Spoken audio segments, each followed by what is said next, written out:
बिस्मिल्लाहिर्रहमानिर्रहीम, अस्सलाम वालेकुम। विनस स्पोर्ट्स के साथ आपका मेज़बान शहजादा मोइन हाजिर है और हम अपने प्रोग्राम में क्रिकेट, हॉकी, फुटबॉल और दीगर खेलों पर बात करते हैं और उसके साथ कोशिश करते हैं जो खेल ग्रास रूट लेवल पर खेले जाएं उसको अपने प्रोग्राम में शामिल कराएं। पाकिस्तान को पहले T20 में शिकस्त हो गई है और पाकिस्तान की शिकस्त के असबाब क्या रहे पहले मैच के अंदर, और हमने देखा इस T20 मैच के अंदर पाकिस्तान की मिस फील्डिंग बहुत होती दिखाई दी, कैचेस ड्रॉप होते हुए दिखाई दिया।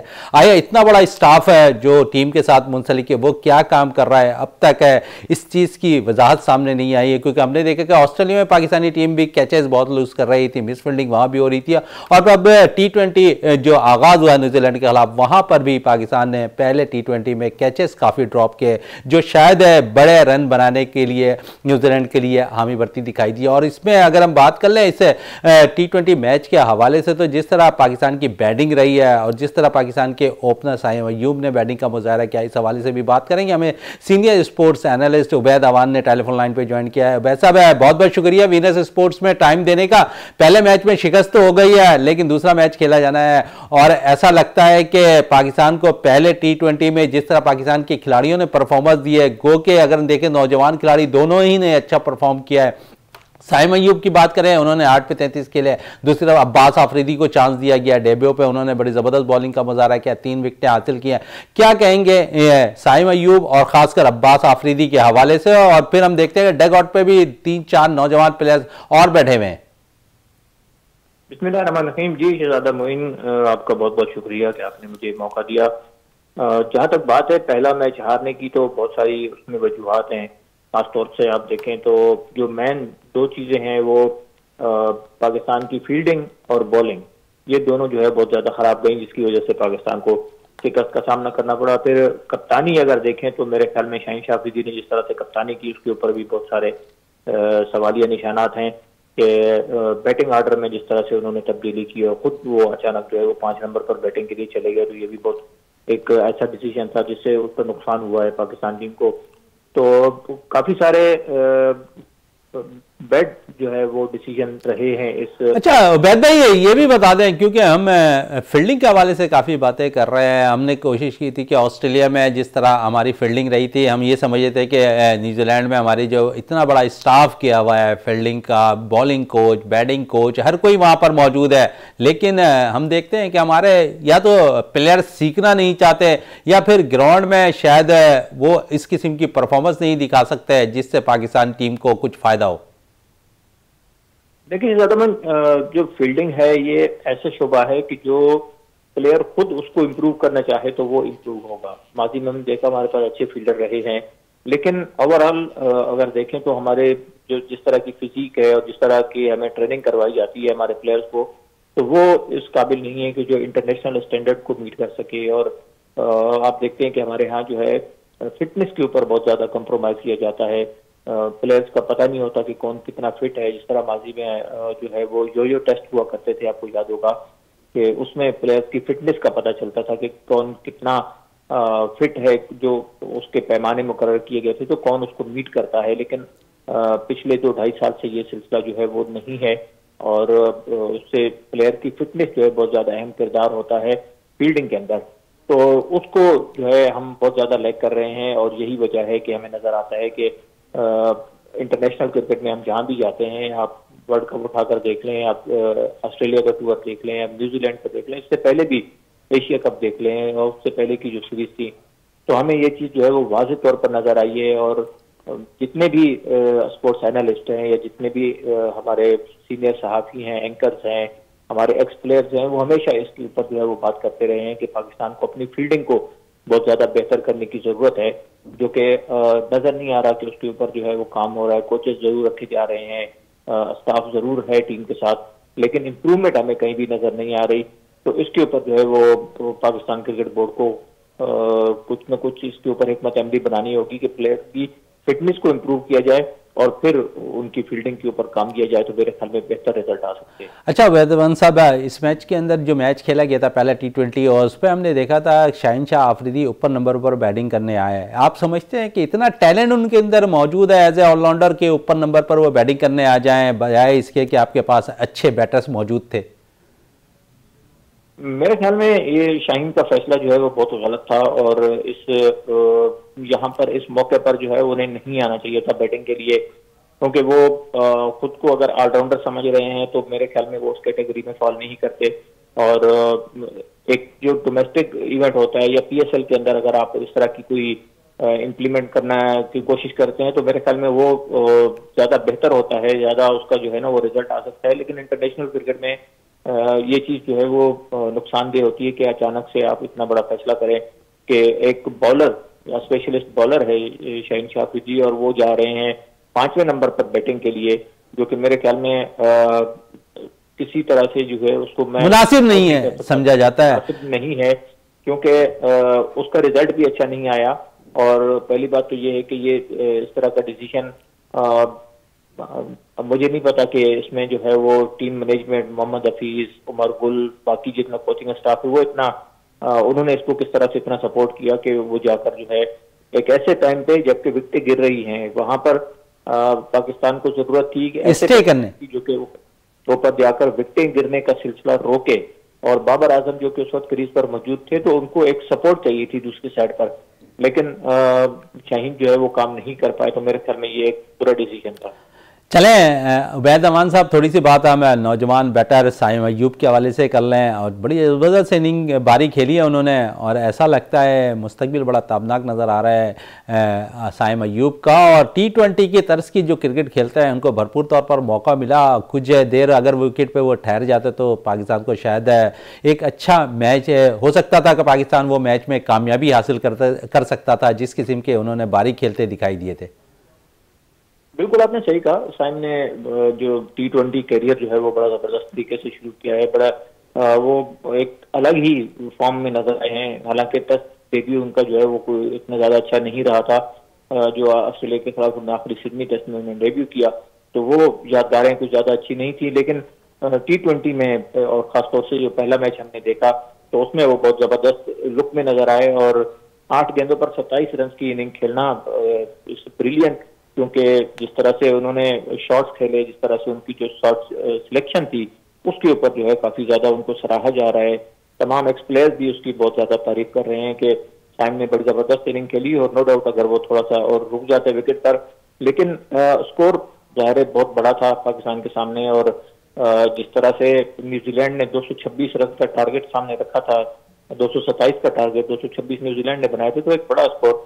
और उसके मुकाबले में पाकिस्तान के पास सॉलिड स्टार्ट की जरूरत थी इसी तरह की जिस तरह से साइम ने दिया। लेकिन अगर वो विकेट पर रुकते, अगर वो मिस सेंचुरी करते, 60-70 रन कर जाते तो मेरे ख्याल में नतीजा मुख्तलिफ हो सकता था। चलें, नतीजा मुख्तलिफ हो सकता था। दूसरी तरफ हम नौजवान डेब्यू करने वाले अब्बास आफरीदी के हवाले से क्या कहेंगे? 3 विकेटें अपने डेब्यू पे हासिल किया और मुतासिर किया उन्होंने खासकर सेलेक्टर को भी कि उनकी जो सिलेक्शन थी वो गलत नहीं थी T20 के अंदर इंटरनेशनल क्रिकेट में। नहीं, बिल्कुल अब्बास ने अपने सिलेक्शन से जरूर मुतासिर किया है। हालांकि उनके ऊपर थोड़ा सा क्रिटिसिज्म भी हुआ कि उनके चचा उमर गुल टीम के साथ हैं और उस वजह से वो खेल रहे हैं, लेकिन मेरे ख्याल में जो एक यंग प्लेयर होता है जो परफॉर्मेंस देकर आ रहा होता है, उसको अगर किसी रिश्तेदारी की वजह से इस तरह की तनकीद का निशाना बनाया है तो मेरे ख्याल में ये मुनासिब नहीं होता। क्योंकि कोई भी प्लेयर जो है वो अपनी परफॉर्मेंस के बल पर जो है वो पाकिस्तान टीम में आता है। अगर डोमेस्टिक में उसकी परफॉर्मेंस नहीं होती तो वो इस मकाम तक नहीं पहुंच सकता था। तो उनको बहुत अच्छा चांस दिया गया है और फिर जिस तरह से उन्होंने बॉलिंग की है वो बहुत जबरदस्त रही। उनकी विकेटें जरूर टीम के काम आई, लेकिन बाकी जो बॉलर्स थे वो उस तरह से साथ उनका नहीं दे सके, जिसकी वजह से न्यूजीलैंड ने बड़ा स्कोर किया। लेकिन अब्बास ने जिस तरह से स्टार्ट किया है वो बहुत जबरदस्त है और मेरे ख्याल में एक नजर आया है कि अब्बास जो है आगे चलकर T20 क्रिकेट में एक अच्छा बॉलर साबित हो सकता है। T20 में, नेशनल T20 में भी बड़ा जबरदस्त परफॉर्मेंस का मुजाहरा किया था और आईएएस विकेट टेकर के तौर पर उभरे थे अब्बास आफरीदी और इसी बेस पर उन्हें कौमी टीम का हिस्सा बनाया गया था और पहले T20 में बड़ी जबरदस्त परफॉर्मेंस दी, 3 विकेटें हासिल की। दूसरी तरफ है डोमेस्टिक नेशनल T20 के अंदर हमने देखा कि आजम खान ने भी बड़ी जबरदस्त बैटिंग का मुजाहरा किया था और एक टीम के अंदर उबैद अमान साहब 2 विकेट कीपर खेल रहे थे। क्या कहेंगे, आजम भी खेल रहे थे, रिजवान भी खेल रहे थे और अगर हम देखें तो शायद अगर मिडिल ऑर्डर पर किसी को बैटिंग के तौर पर आजमाना था तो मेरी नज़र में शायद ये गलत ना हो। तो हसीबुल्लाह बड़ी ज़बरदस्त परफॉर्म कर रहे थे, आप हसीबुल्लाह को चांस दे सकते थे? हसीबुल्लाह को बिल्कुल चांस देना चाहिए था। देखिए आपके पास जो पहले प्रेस कॉन्फ्रेंस की है मैच से पहले, एक दिन पहले, उसमें शाहीन शाफरी जी ने यही कहा कि हम अपने यंग प्लेयर्स को जो है वो ज्यादा से ज्यादा मौके देना चाहते हैं, क्योंकि आगे वर्ल्ड कप के लिए हमें तैयारी करनी है और हमें पता होना चाहिए कि हमारे पास जो है वो बेंच स्ट्रेंथ हमारी क्या है। तो मेरे ख्याल में हसीबुल्ला को भी चांस मिलना चाहिए। आजम खान को पहले मैच में अगर कि उन्होंने सिर्फ 10 रन बनाए और कोई बड़ी इनिंग तो नहीं खेल पाए, लेकिन उसके बावजूद मैं ये कहूंगा कि आजम खान को तमाम 5 मैचेस में जो है वो मौका देना चाहिए, ताकि पता चले कि वो कहाँ खड़े हैं, किस तरह से वो टीम के साथ चल सकते हैं। और हसीबुल्ला का आपने नाम लिया, बिल्कुल हसीबुल्ला को मौका देना चाहिए। आमिर जमाल ने खेला, जबरदस्त खेला। उसामा मीर की बॉलिंग हालांकि उस तरह से नहीं रही, लेकिन उसके बावजूद उसामा एक ऐसा बॉलर है जो कि कमबैक कर सकता है। डोमेस्टिक में उसने बड़ी अच्छी परफॉर्मेंसेस दी हुई हैं। तो मेरे ख्याल में हमारे पास यंग प्लेयर जो सामने आ रहे हैं वो भी बहुत टैलेंटेड हैं, लेकिन जरूरत इस बात की है कि उनके ऊपर एतमाद किया जाए, उन्हें भरोसा दिया जाना चाहिए कि आप बेस्ट हैं और आप कर सकते हैं। तो मेरे ख्याल में हमारे जितने भी यंग प्लेयर हैं वो आगे चलकर टीम की कमान संभाल सकते हैं। और खासतौर से हम देखते हैं कि जब हमारे पास कोई मैन बॉलर या मैन बैटर अनफिट हो जाता है या वो अवेलेबल नहीं होता, तो उस वक्त फिर हम ढूंढ रहे होते हैं कि इसका मुतबादिल क्या है। जैसे हमने वर्ल्ड कप में देखा, नसीम शाह जो है वो अचानक अनफिट हुए तो हाथ पांव पड़ गए सिलेक्टर्स को कि अब क्या करना है। और नसीम शाह की कमी हसन अली ने पूरी नहीं की। जिस तरह से नसीम शाह खेल रहे थे या जिस तरह उनकी परफॉर्मेंस थी, हसन अली को उनकी जगह लिया गया वर्ल्ड कप में, तो वो हमें परफॉर्मेंस उस तरह से नजर नहीं आई।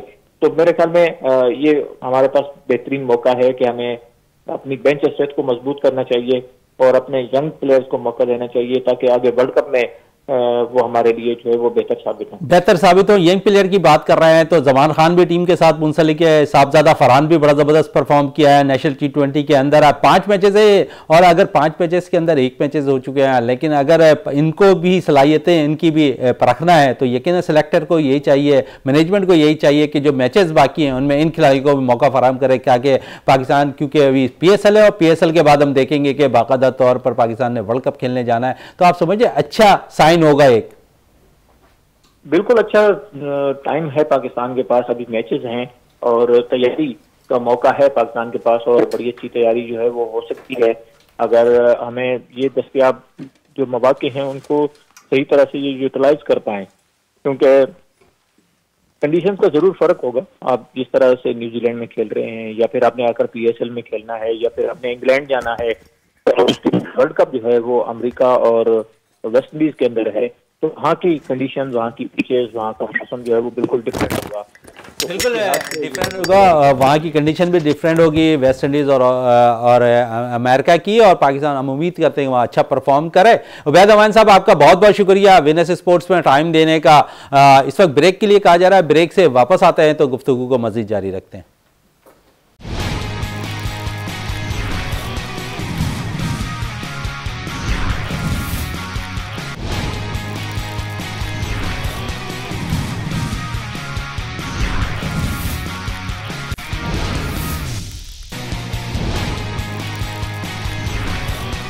बिल्कुल, वक्फे से कबल हमारे साथ टेलीफोन लाइन पे मौजूद थे उबैद अमान साहब, जो सीनियर स्पोर्ट्स एनालिस्ट है, और अब हमें सीनियर स्पोर्ट्स एनालिस्ट एक और है जमील अहमद साहब ने टेलीफोन लाइन पे ज्वाइन कर लिया। इनसे भी बात कर लेते हैं। जमील साहब, क्या कहेंगे पाकिस्तान के पहले T20 मैच के हवाले से?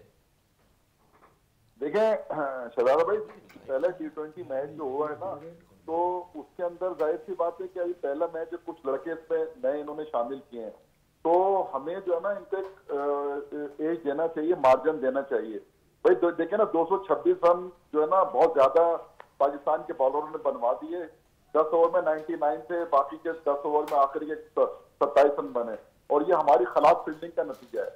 हमने जिस तरह की खराब फील्डिंग की है, तो इसकी वजह से ये एक पहाड़ जैसा टोटल जो है ना वो हमारे सामने आ गया। लेकिन हमारे बैट्समैन जो है उन्होंने खराब बैटिंग नहीं की। देखिए साहिल अयूब ने अपनी झलक दिखाई है, लेकिन हमारा कोई भी बैट्समैन जो है ना मतलब वो फिनिश नहीं कर सका। बाबर आजम ने जो उन पे छाप थी ना, उससे हट के उन्होंने बैटिंग की, 162 रन के स्ट्राइक रेट से खेले, और एक अच्छा मतलब देखिए साहिल अयूब भी अच्छा खेले, वो एक बैड लक के रन आउट हो गए जिसकी वजह से मोमेंटम टूट गया। लेकिन असल जो हमारा मैच जो खराब हुआ है ना, वो इफ्तिखार और आजम खान के परफॉर्म ना करने की वजह से हुआ है। लेकिन मैं समझता हूँ कि पहला मैच है, और अगर आपको अपनी टीम बनानी है पाकिस्तान की, तो उसका तरीकेकार ये होता है कि हमें एक मैच के ऊपर वावेला नहीं करना चाहिए, हमें वक्त देना चाहिए। और यही लड़के देखिए, हमें ये तो पता है कि इनके अंदर पोटेंशियल है और ये टैलेंट से भरे हुए हैं, तो अगर एक आध मैच या 2 मैच में वो नहीं करते ना, तो हमें वो नहीं करना, हमें अपनी बेंच स्ट्रेंथ मजबूत करनी है। तो हमें नए लोगों को जो है ना चांस जो है ना वो देना पड़ेगा। अब ये नए लोगों को चांस दिया, मिसाल तौर पर आजम नहीं करता तो हसीबुल्ला बैठा हुआ है, रिजवान ऑलरेडी फील्डिंग कर रहे हैं, तो एक अच्छा मतलब ये कि टीम का वो है कॉम्बिनेशन है। अच्छा, टीम के कॉम्बिनेशन पे आप बात कर रहे हैं, लेकिन थोड़ी सी बात हम अगर करें तो उसामा मीर ने पहले मैच में परफॉर्मेंस नहीं की। अब बातें यही हैं कि उसामा मैच दूसरा T20 नहीं खेलेंगे। मोहम्मद नवाज है डगआउट पे बैठे हुए हैं, आप समझते हैं कि मोहम्मद नवाज को चांस मिलता दिखाई दे रहा है? देखिए अब पता है क्या, PSL के अंदर उसामा मीर की कारकर्दगी की बुनियाद पे उनको इंटरनेशनल क्रिकेट के अंदर न्यूजीलैंड के खिलाफ उनका डेब्यू हुआ था, वनडे में बहुत अच्छी बॉलिंग की, वर्ल्ड कप में बिल्कुल उन्होंने मायूस किया, और अभी उनका डेब्यू हुआ कल, लेकिन यहाँ भी उन्होंने मायूस किया। देखिए तो अब मुझे लगता है यही है कि मोहम्मद नवाज जो है ना वो अगले मैच के अंदर खेलेंगे, और बाकी कोई इतनी मेजर चेंजेस मुझे नजर नहीं आ रही हैं। क्योंकि देखिए एक हैरान कौन तौर पर जो मुझे एक चीज नजर आई कि शाहीन शाह अफरीदी 6 नंबर पे बैटिंग करने आ गए। ये बड़ी हैरान कौन बात है कि जब आपके पास आमिर जमाल जैसा प्लेयर मौजूद है ना, फिर आके ऊपर आके बैटिंग करना है ना, ये सबको मतलब हैरान कर गया। ये देखें ये जो है ना अपनी जो सलाहियत है वो ऑस्ट्रेलियन टूर पे आमिर जमाल दिखा चुके हैं, तो उसके बावजूद अगर जो है ना ये शाहीन शाह अफरीदी ऊपर आके और जो है ना ये मैच खराब करे, देखिए ना वो नॉट आउट चला गया, और मतलब उसने एक चौका एक छक्का मारा, और वो अगर उसको ज्यादा बॉलें मिलती, ज्यादा मौके मिलते, तो हो सकता है कि मैच जो है ना अगर हम जीत भी नहीं पाते तो और क्लोज जरूर चले जाता। और अगर थोड़ा सा इफ्तिखार और आजम खेल जाते सही बैटिंग, जाए दोनों जो है ना पावर हिटर है, तो अगर ये कि क्योंकि देखिए आजकल 14-15 रन का एवरेज में कोई एवरेज नहीं है T20 के अंदर जो हम देख रहे हैं। मैंने बताया ना 127 रन बने आखिर के 10 ओवर में, तो ये भी कर सकते थे, हालांकि पाकिस्तान के 10 ओवर में ज्यादा रन थे। अच्छा, एक बैटर और एक बॉलर्स के हवाले से क्या कहेंगे? साइम अय्यूब ने बड़ी जबरदस्त बैटिंग का मुजाहरा किया, दूसरे से पहला T20 खेलने वाले अब्बास आफरीदी ने सबको मुतासिर किया, क्या कहेंगे इन दोनों प्लेयर्स के हवाले से? ये जगह हम वही बात है जो हम आपके साथ अक्सर करते रहे हैं कि जो डोमेस्टिक के परफॉर्मर है ना उनको मौका मिलना। PSL के अंदर उसने 23 विकेटें लेके टॉप बॉलर रहा, और वो किसी भी उसमें शामिल नहीं था, जो सबके लिए हैरान कन था। हम अक्सर बात करते रहे कि यार अब्बास, आपने मेरे मुझसे बहुत दफा सुना होगा अब्बास आफरीदी का नाम, मैं कहता रहा कि यार अब्बास आफरीदी जो है ना उसको मौका। देखिए इसमें चलती है वैरायटी। देखिए ये रन जो है ना इतने ज्यादा इसलिए नहीं थे कि इनकी बाउंड्री कुछ छोटी होती है, फ्लैट पिच थी, समझे ना। तो इस लिहाज से अगर हम देखते हैं ना, वहां अब्बास आफरीदी ने 3 खिलाड़ी आउट किए हैं, बहुत इकोनॉमिकल बॉलिंग की है, बहुत शानदार बॉलिंग की है। इस तरह के लड़के अगर हमारी बेंच पे मौजूद होंगे ना, तो हम फिर टेंशन में नहीं होंगे यार चलो ये नहीं होगा तो इसकी जगह ये खेल लेगा, इसकी जगह ये खेल लेगा। लेकिन जो वर्ल्ड कप में हमारी जो बेंच स्ट्रेंथ थी वो बहुत ही वीक थी। अच्छा, साइम अय्यूब के हवाले से क्या कहेंगे? साइम अय्यूब तो यार वो तो मतलब ऐसा टैलेंट है कि जो मैं समझता हूँ कि वो रिकॉर्ड और वो दुनिया में अपना नाम रोशन करेगा, क्योंकि पूरी दुनिया को उसने मुतासिर किया है। बड़े बड़े खिलाड़ी जो है ना, मैंने रोहित शर्मा को भी सुना उसके बारे में, माइकल वॉन को सुना, मैंने बहुत सारे लोगों को सुना है जो उसके बारे में बातें कर रहे हैं ना, तो वो उसका जो खेलने का अंदाज है ना, खासतौर पर T20 के अंदर, वो मतलब बहुत ही देखिए पाकिस्तानी प्लेयर्स को बहुत ज्यादा नजर भी लग जाती है। नहीं वो नजर तो लग जाती है, लेकिन अभी ये यंग है और ये ज्यादा आपसे खेल सकता है, और ये जो T20 क्रिकेट यंगस्टर की क्रिकेट है, चले लंबी पारी खेल सकता है, लंबी इनिंग खेल सकता है, बड़ी जबरदस्त परफॉर्म भी किया है पहले T20 में साइम अय्यूब ने। 4 कैच पकड़े इसने, 4 कैचेस भी लिए, बिल्कुल 4 केसेस भी है। बहुत शुक्रिया जमील अहमद साहब आपका विनर्स स्पोर्ट्स में टाइम देने का। और अगर हम बात करें जिस किस्म की परफॉर्मेंस थी पहले नेशनल T20 में, और पाकिस्तान को जहां पर शिकस्त का सामना करना पड़ा 40 रन से, वहां पर हमारे बैटर्स ने कुछ ज़रूर मुतासिर किया, हमारे बॉलर्स मुतासिर किया, लेकिन सीनियर्स ने अपने हक अदा करते हुए पहले T20 में नज़र नहीं आए सिवाय बाबर आजम के। और भी बातें करेंगे अपने शो के अंदर, कौमी खेल हॉकी के हवाले से भी शामिल करेंगे गुफ्तगू अपने शो में। और हमारे साथ इस वक्त मौजूद है हमारे साथी स्पोर्ट्स एनालिस्ट और वीनस टीम के हिस्सा रियाजुद्दीन साहब ने ज्वाइन कर लिया है हमें, और उसके साथ साथ आसिफ अहमद खान साहब भी हमारे साथ मौजूद है जो साबका इंटरनेशनल हॉकी प्लेयर भी हैं और फिर पाकिस्तान जूनियर हॉकी टीम के कोच भी हैं। तो दोनों ही से खासकर बात करेंगे हॉकी के हवाले से। सबसे पहले रियाज साहब की तरफ जाकर हम ये तो पूछें कि पहले T20 में जो हमें शिकस्त हुई है उसके सदबाब क्या रहे? बिस्मिल्लाहिर्रहमानिर्रहीम, बहुत शुक्रिया शहजादा मोइन। देखें, ये पहला मैच था और जिस तरह की हमारी टीम थी और जिस तरह से ऑस्ट्रेलिया से हम शिकस्त खा के आए थे तो लग ऐसा रहा था कि शायद हमारे खिलाड़ियों ने वहाँ की जो ख़राब परफॉर्मेंस थी उससे कुछ सबक सीखा होगा, और इसलिए कि कंडीशंस से तो वो हम आहंग थे, इसलिए कि कमोबेश ऑस्ट्रेलिया का और न्यूजीलैंड का जो वेदर है और कंडीशंस ओवरऑल वो एक ही जैसी हैं। विकेटों के हवाले से ले लें, मौसम के हवाले से ले लें और जो वहाँ सहूलत है उसके हवाले से ले लें, तो मैं ये समझता हूँ कि मतलब 46 रन से शिकस्त जो है T20 में वो जो है बिल्कुल अलार्मिंग है, ऐसा नहीं होना चाहिए था। इसलिए कि हमारे कमोबेश सीजन खिलाड़ी थे। आप जो नए खिलाड़ियों को तो दोष नहीं दे सकते। अगर आप आमिर जमाल की बात करें तो वो पहले ही एक्स्ट्राऑर्डिनरी परफॉर्मेंस दे चुके हैं। तो जिस तरह से हमारे मतलब आपने अब्बास आफरीदी की बात की, उन्होंने 3 विकेटें ली, शाहीन शाह आफरीदी ने 3 विकेटें ली। मैं ये समझता हूँ कि हमारे जो सीनियर खिलाड़ी हैं, गो के बाबर आजम ने ज़्यादा रन्स बनाए और भी मतलब एक दो सीनियर खिलाड़ी हमारे चले, लेकिन उनको जिस तरह से एक रिस्पॉन्सिबिलिटी लेनी चाहिए थी, मेंटल टफनेस लेवल का मुजाहरा करना चाहिए था, मेंटल स्ट्रेंथ का मुजाहरा करना चाहिए था। लेकिन शहजादा होता यही है कि जब आपको इतना तजुर्बा है, आप एशिया कप में नाकाम हुए, आप जो है वर्ल्ड कप में नाकाम हुए, आप ऑस्ट्रेलिया की सीरीज़ में नाकाम हुए, तो ये मतलब जो शिकस्तें हैं इससे आपको बहुत कुछ सीखना चाहिए था। और जो न्यूजीलैंड की टीम है वो तो दुनिया भर में इस बात के लिए मशहूर है कि बड़ी फाइटर टाइप की टीम है। आपने देखा कि 2019 का वर्ल्ड कप जो लॉर्ड्स में हुआ था इंग्लैंड और न्यूजीलैंड के दरमियान, उसमें फोटो फिनिश मैच हुआ था। आखिरी ओवर में दोनों टीमों का मैच बराबर था, फिर एक सुपर ओवर दिया गया था और उसमें बदकिस्मती से जो है वो सादा बाउंड्रीज की वजह से जो है इंग्लैंड को फातेह करार दिया गया था, जिसके लिए कतई तौर पर मतलब वहाँ के शायकीन भी इससे मुत्तफिक नहीं थे।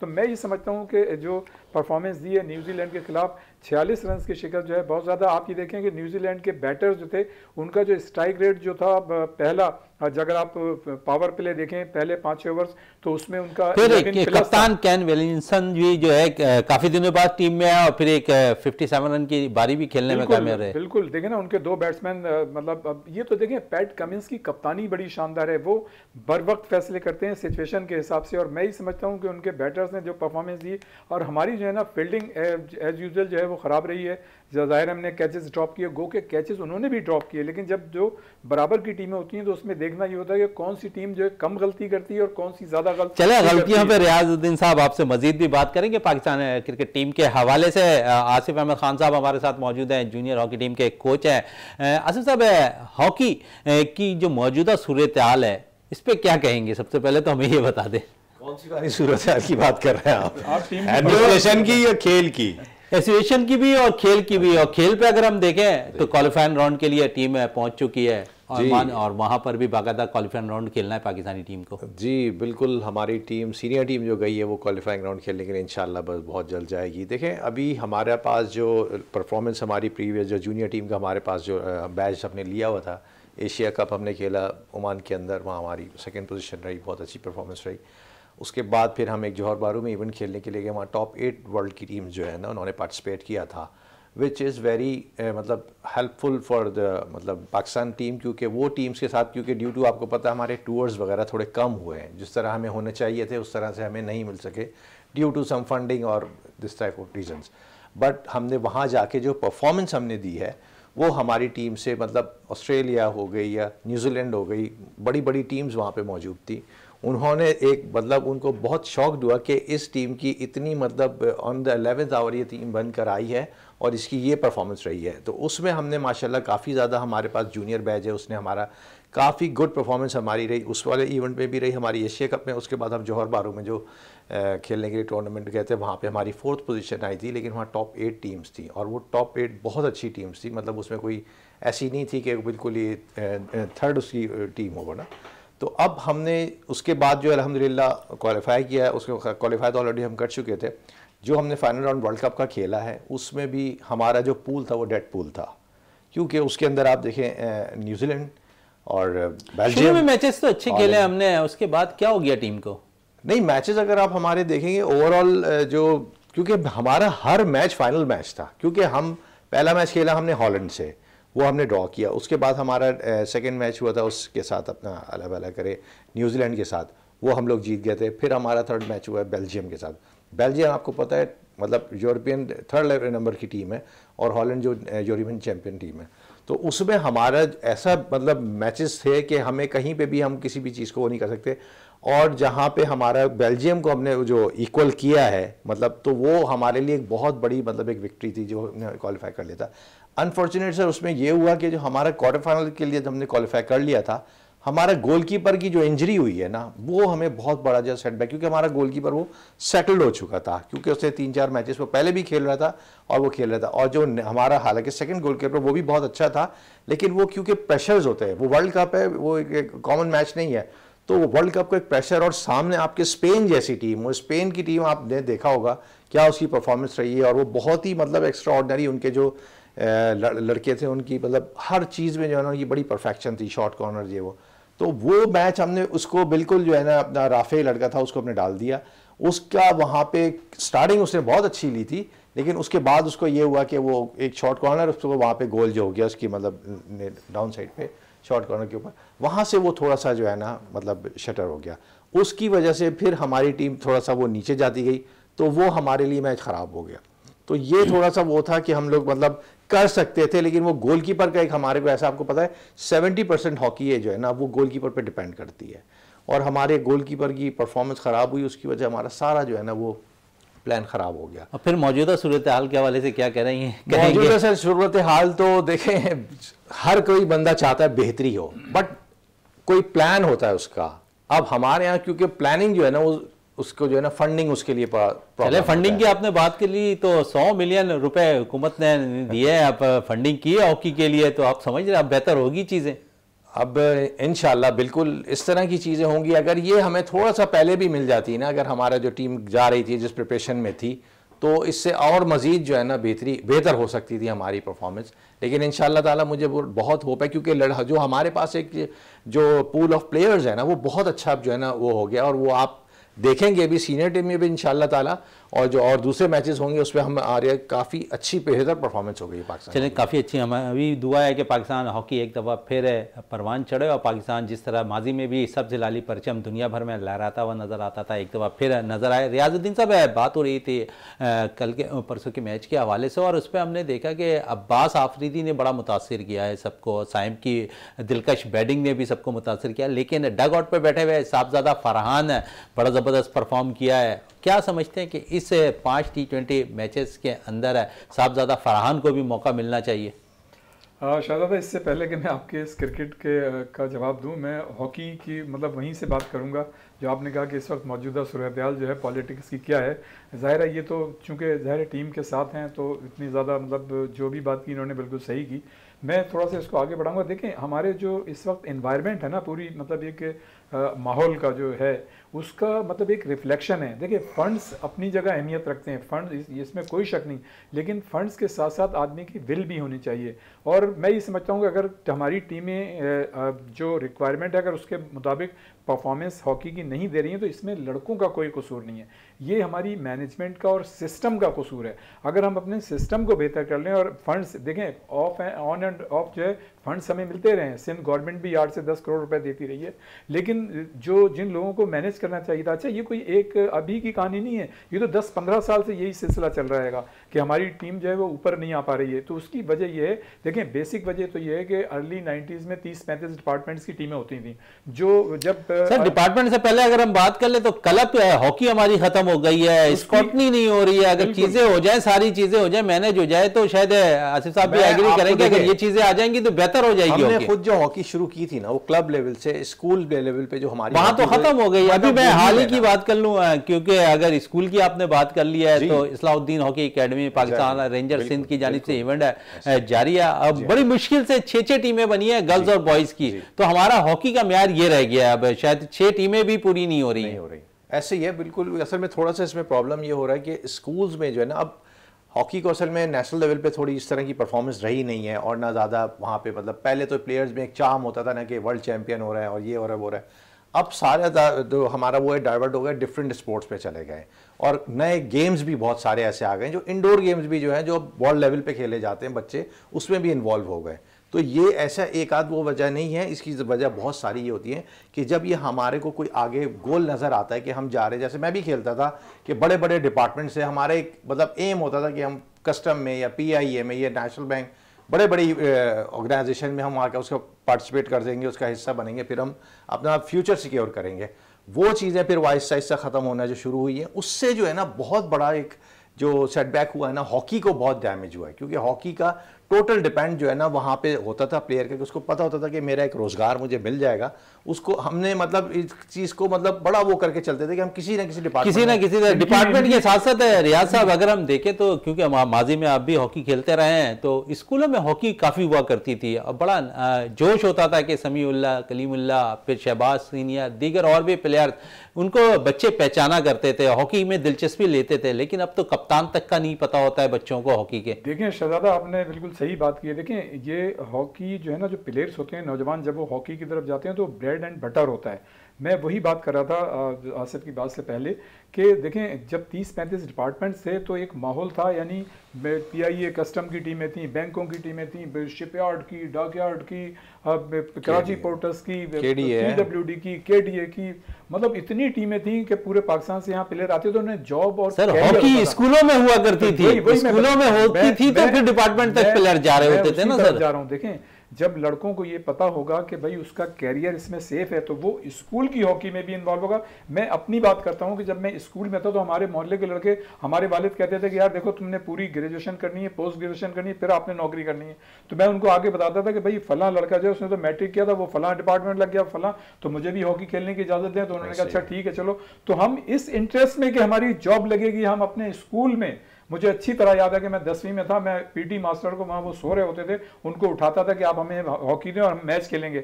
तो जब तक ये चीज़ नहीं होगी, लड़कों को ये नहीं पता होगा कि उनका मुस्तकबिल हॉकी में सेफ है, तो देखें फिर वो लड़के मजबूर करते हैं। मैंने इंटर स्कूल खेली है, इन्होंने भी खेली है, हमने इंटर कॉलेजेट खेली है, फिर इंटर यूनिवर्सिटी खेली है, फिर चैंपियनशिप खेली है हमने।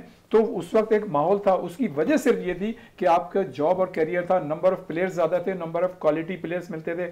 मैं ये समझता हूँ कि अब जो है सबसे ज़्यादा ज़रूरी है कि लड़कों की जॉब और करियर हो। जब जॉब और करियर होगा तो ये एक चेन है, फिर मतलब स्कूल हॉकी भी होगी, कॉलेज होगी। और कल हमारे ज़माने में, इत्तका हसन जैदी साहब के ज़माने में एक शहजादा 120 क्लब होते थे, अब 40 क्लब भी नहीं होते। और उस जमाने में जो क्लब है उसमें 40-45 साल के एज वाले प्लेयर्स खेल रहे हैं, वो तो खेलना चाहिए, इसमें देखो कोई बुरी बात नहीं है। इसलिए कि जब बच्चों के साथ बड़े होंगे तो उनको इखलाकी तौर पे भी पाबंद करेंगे, उनको होना चाहिए। अब एक क्राइटेरिया रखना चाहिए कि हर टीम में अगर टूर्नामेंट हो रहा है तो 4 बुजुर्ग हों और बाकी सारे नए हों, तो उससे जो है एक चीज होगी। आप कुछ कह रहे थे, फिर मैं क्रिकेट की बात करूंगा। मैं आपसे ये बोल रहा था कि जो आप बोल रहे हैं ना सीनियर, जिस तरह रियाज भाई बता रहे हैं हमें, जो आपके लिए वो रोल मॉडल होता है, जो सीनियर प्लेयर आ जाता है ना टीम के साथ, उससे बड़ा फर्क पड़ता है जूनियर। मैंने खेला हूँ, जब मैं खेलता था क्लब्स में जाता था, बड़े बड़े मतलब वसीम फिरोज हो गए, हनीफ भाई हो गए, YMCA में थे, वहाँ पे मुमताज हैदर थे और बड़े बड़े प्लेयर नाम होते थे। हम जाते थे शौक से, फिर हम उनको जब खेलते हुए देखते थे ना, हम कोशिश करते थे वो वाला काम हम करें। तो ये एक इंस्पिरेशन होती है, इससे मोटिवेशन इंस्पिरेशन दोनों होती है, जो प्लेयर के अंदर फिर एक शौक पैदा होता है कि यार मैं भी ऐसा खेलूंगा। शौक की आपने आसिफ भाई बात की है, तो शौक में सेटबैक है पाकिस्तान के लिए कि जो स्कूल्स हैं वो भी अगर हम देखें तो कौमी खेल हॉकी को तरजीह नहीं देते हैं। आप मुख्तलिफ स्पोर्ट्स से गाला वो मुनक्किद करते हैं, मुख्तलिफ इवेंट मुनक्किद करते हैं स्कूल के अंदर, लेकिन वहाँ पर हॉकी नहीं होती।